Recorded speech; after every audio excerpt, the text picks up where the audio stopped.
is Chief Executive of Ipswich and Colchester Hospitals. And let's hope it is an if the strikes go ahead, Mr. Hulme, what does it mean for your colleagues and what you try and offer at your two hospitals? Good morning.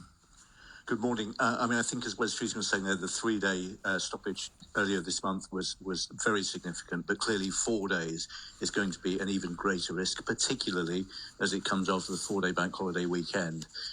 Another compounding factor is that many of our consultants will have booked annual leave for that week following Easter, and therefore the amazing work that they did during the last strike will be impacted by the fact there won't be as many of them around. So there is significant risk. There will be massive disruption to patients and to our services.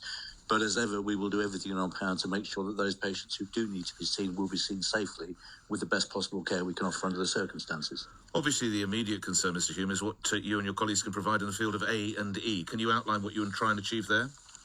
Well, during the last strike, we managed to provide our services, our emergency services, A&E, maternity, ITU, and our ward-based services as well as we could. There were delays. It meant that many of our consultants were working all day and then another shift coming in overnight. And of course, that compounds the waiting list, because if they take time off overnight, they then take more time off. So our waiting lists have been significantly impacted, not only on the 3 days, but also for several weeks and months following. And of course, it's not just the operations. As Wes Streeting was saying there, we are concerned about our cancer rates, and most people on a cancer pathway will get a diagnosis and thankfully won't have cancer, but they will have that wait and that anxiety, and those lists as well will be extended. People will have to wait longer for their diagnosis. Lastly, Mr. Hulme, conceding I would not know where to start, what's the toughest part of running a hospital or hospitals?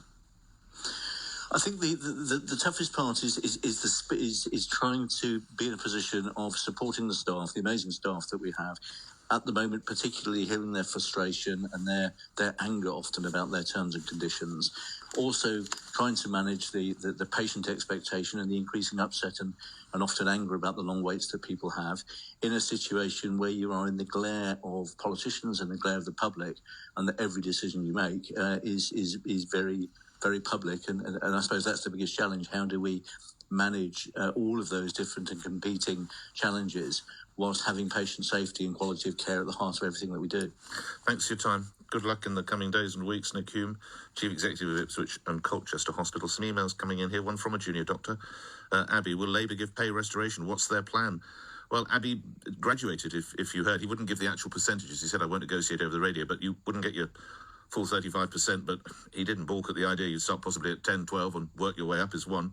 Scott simply says all health workers are burned out, mainly because of low pay and zero support from all politicians. I'm sure they are, but if you've been waiting for a new knee, a new hip, or whatever it might be, and afford a 4-day strike, is this the point at which you think, hang on, you did actually come into this profession to look after us, effectively turning us away for 4 days? Are they breaking that?